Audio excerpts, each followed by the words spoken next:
Hi there. I'm Mike Gonzalez with Green Vigilante Media, and I'm very excited with our interview today. We're interviewing Ian Schlakman, who is running to be the Green Party presidential candidate from Baltimore, Maryland. Ian was educated on the subject of political science. He's an entrepreneur and has been a Green Party candidate for city council and governor. Thank you, Ian, for being here. Oh, thanks for having me, Michael. I really appreciate it. One small correction though, it's Ian. Oh, Ian. Okay. Yeah, Ian. Yeah. Ian. So I want to get started on your platform right away. Something that I think you focused on is universal basic income, and it's a Sure. key issue that you're running on. You helped found and operate a nonprofit, Basic Income Action. What's the goal of this organization? Sure. Well, basic income is a fantastic idea that's been around since Martin Luther King basically talked about it in his books. And I think that its time has come. Essentially, it means giving a universal certain amount of money, enough to pay bills and rent. So we like to think of that as at least $1,000, maybe more, per month to every individual in the U.S., to every citizen, essentially. So it's sort of like Social Security, but Social Security for everyone. When you turn 18, you get a universal basic income. And there'd be some sort of child benefit as well that would go to the parents. It's really important because this sort of benefit could abolish poverty tomorrow. And we were to do something very similar in terms of Social Security. We want to make sure that every single person gets that, especially people with children and families starting out of their career. I mean, there's so many different reasons to have it. And one of the reasons I came to a basic income was because I do a lot of work I'm a member of the National Welfare Rights Organization, National Welfare Rights Union. And, you know, for a really long time, I think that it's not really well known, but welfare recipients have been advocating that they know how to spend the money the best. Poor people specifically know how to spend money better than anyone else. I mean, if you've ever gone into Baltimore's public housing projects and see the way people can stretch a dollar, you'd be really surprised. So I think that if you gave everyone a universal basic income, you could abolish poverty tomorrow. And on top of that, it would be the best sort of benefit or a type of social service that you could give out there. Because when you do the social services that we have now, which are all means tested, you know, you run into this very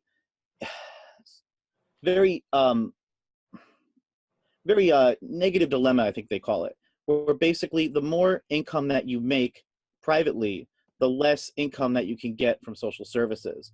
So you have this, a negative incentive to not get either social services or to start working privately. And we all know if you're having trouble finding a job, you're going to find odd jobs, you're going to Uber, you're going to, do Lyft or something like that. You're not going to automatically start making a full-time job right away unless you're really lucky. So I think the time has come to really think about basic income in terms of a way to once and for all eliminate poverty. And that's why we started this organization. There's been a lot of folks that I work with over at US Big, which is a basic income think tank, which likes to talk about big ideas for basic income, how to fund it, look at the Alaska model, look at models in Finland, talk about different ways to do it. And there are a bunch of economists and professors and sociologists talk about this. And Basic Income Action is the advocacy group. We talk about actually getting on the ground, handing out flyers, talking to people on the street, doing interviews with people. You know, what would you do if you had $1,000 a month? How would it change your life? How would things be better for you? That kind of thing. We want to get people really talking about this idea because we think it's one of the most important policies that we could implement, in the next 10, 20 years. Excellent. And for people who don't know, can you tell them what's happening in Alaska right now? Oh, sure, yeah. Alaska has what's called a permanent dividend fund, which basically means that the money that they get from the oil industry goes into a fund that goes directly to the taxpayers. And Alaska is a very, very conservative state. I don't even want to say Republican. I want to say more conservative. So when you start talking to people about who should spend your money the best, should it be bureaucrats in Washington? Should it be someone in the state office? Or should it be the people that actually have the families who could benefit from the money? I think universally, if you're consider yourself on the left or the right, people would say, no, I would know how to spend my own money the best. And I would want my own money. So I think that this idea sort of has cross appeal between people that consider themselves conservative, people that consider themselves on the left. And, you know, I think whether you're a socialist or a progressive or a libertarian, it's something that we could all kind of agree on. That's why I think it's one of the few policies that we can get done right away through Congress if we actually had Greens in Congress and in the White House. And so are you for a full basic income or a partial basic income? That's a great question. So essentially, the way I see it is the federal government would give out something close to around $1,000 a month. And that would be the basic income floor, so to speak. And then I think we would have to push out, make the recommendation to states and localities that they should also be supplementing with their own version of a basic income. Baltimore City has one of the highest rents in the country, despite being a pretty impoverished area, to be frank with you. They should be giving out a basic income if you live in Baltimore City. You know, DC, New York would have to settle with their own amount of money. You know, different states can come in with their own amount. And I think this should be the new way that we tackle poverty. Because the goal, we have to keep the goal in mind. I'm really big into this idea that we have to be a goal-oriented society, a goal-oriented people. Is the goal to abolish poverty? If the answer is yes, which I think we all would agree, we can't just sit around and say, more jobs, more jobs, more jobs. And that's the Trump administration's answer to everything. More jobs, more jobs, more jobs. That is not the right way to accomplish abolishing poverty. I think it's very clear. Martin Luther King talked about this all the way back in the 60s, and today it's still relevant and we're still talking about it all the time. Basic income would actually give money into the people's pockets that need it the most and make sure that it's abolished once and for all poverty. And the reason we say universal too, I want to touch on that, is because I don't think you ever quite know someone's economic state this day and age. I mean, you know, I don't want to get too personal, but essentially my family growing up, my father had a fantastic income, and then one day it was gone. And, you know, my wife's story is actually very, very similar to that. And sometimes you recover. I'm sorry about that. Sometimes you recover.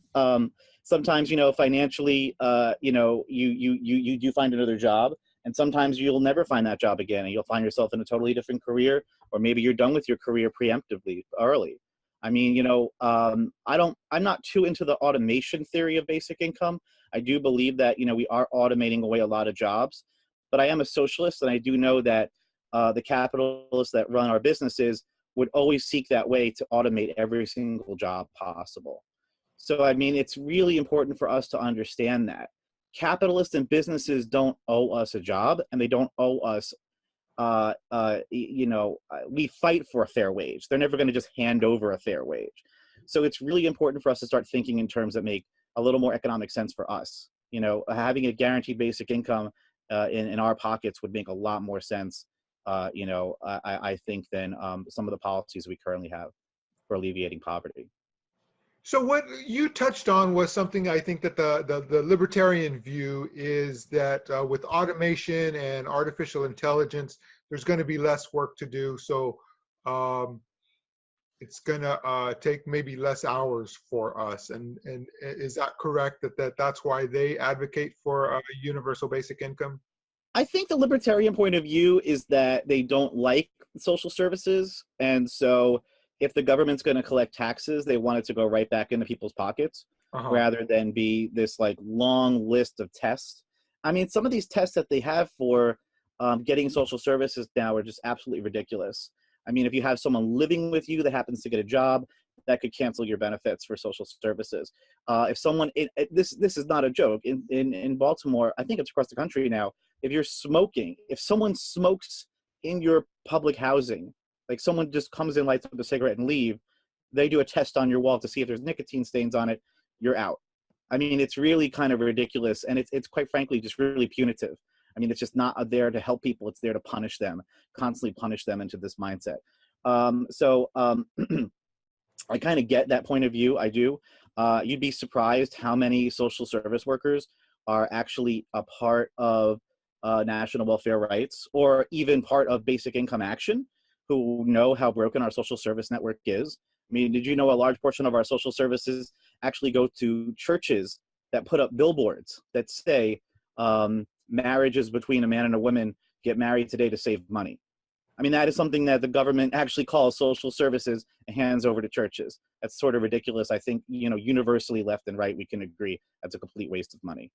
You know, what I'm thinking about is, from a socialist perspective, uh,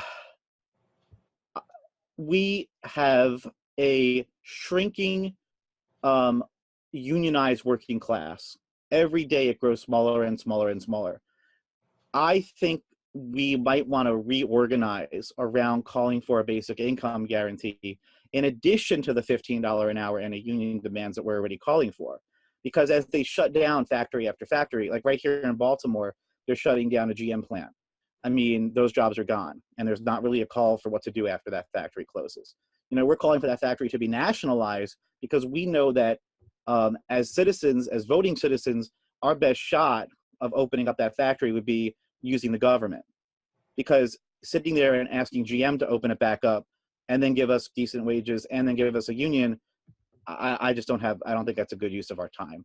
So I want to redo the way that we think about some of these, some of the demands we put out there. And I think basic income has to be part of that list of demands. So you touched on this also with the $15 minimum wage.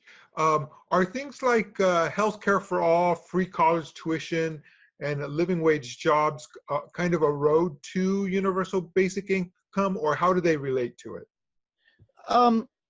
Sort of. I mean, you know, I testified in Annapolis for $15 an hour minimum wage. I think it'd be every, you know, I'm a business owner. Every person we pay makes $15 an hour minimum wage, at least. And then on top of that, everyone on our campaign makes $15 plus. So, I mean, that's just really important. You know, to pay something in poverty wages is, you know, I don't know if you can sleep at night if you're doing something like that. But I do think it's important that we understand it.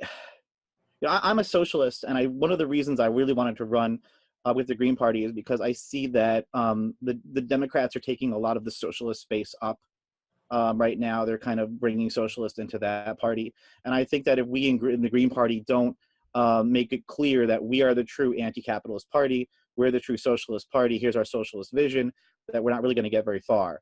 So that's sort of my vision to all of this.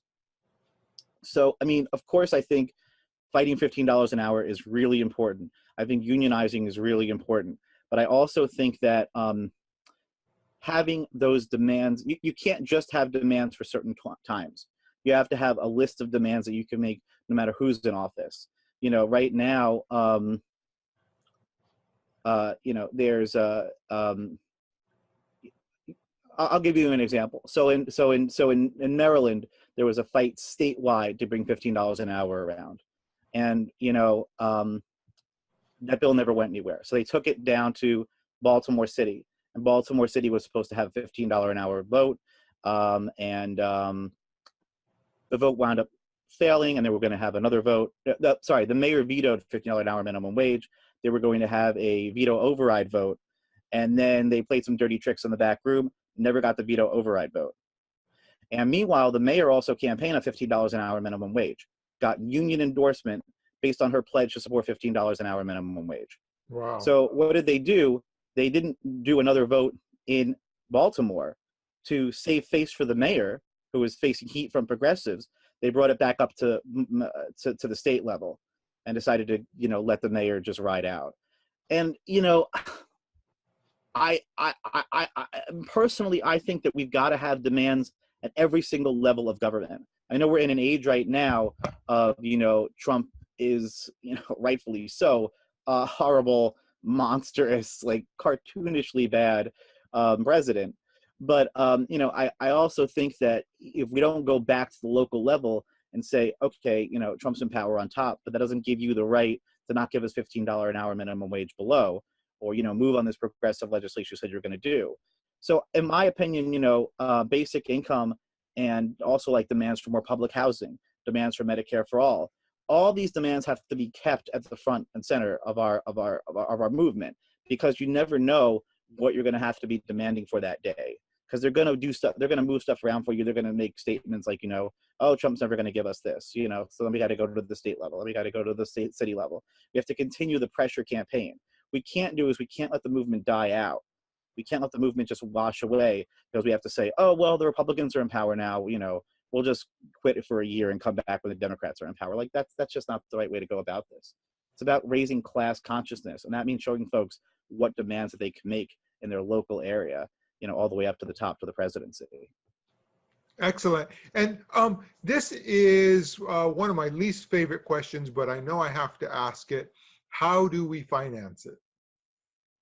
Oh, the basic income. Yeah. Yeah. You're the first person to actually ask me that. That's great.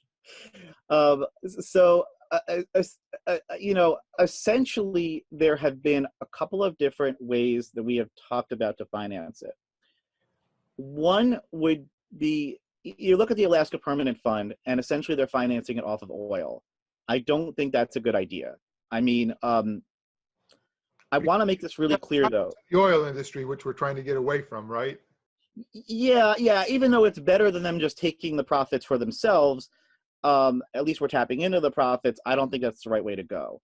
I do think there are certain taxes that you could levy that you could easily get a basic income from. So one of the things that we're calling for is that the U.S. spends a disproportionately large amount of money on the military, just an insane amount of money on the military. So shutting down military bases worldwide, bringing troops home back to the U.S., keeping our ships and air power local in the country here would enormously reduce not just the amount of money we're spending on the military, but it would also cut down on on greenhouse gas emissions, because all those ships, all those tankers, all those planes especially, produce a massive amount of carbon.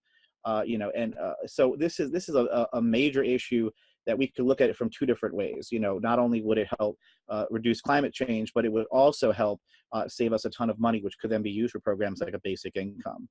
I do think that, and this comes from working in the basic income community and talking to social workers that are in the know about this, so much of our designated social services budget goes to waste. I mean, for example, the program I talked about before, where churches are getting social service money, not just for churches get social service money, religious institutions get social service money, not just for billboards that claim you should be married, which is obviously their perspective as as a conservative religious institution, but also for running their own like mini social services that only certain people can get because you only go to their church or something like that.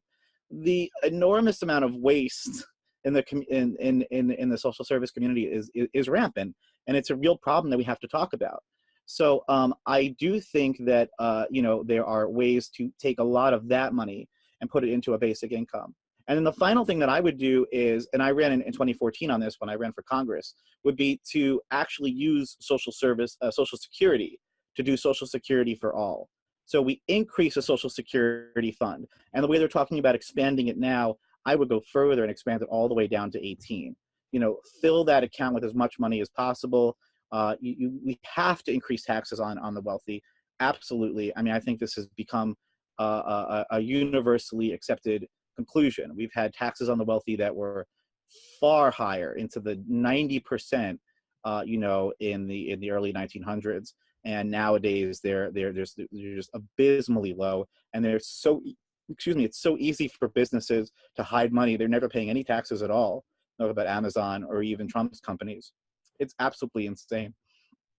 So there's different ways to capture that money and bring it back in. And then I would be for putting it in something like the Social Security lockbox, or it should be a lockbox, and making sure it can't be touched. And it's a fund that's kept for years and years and years. Yeah, that's very important. Agreed.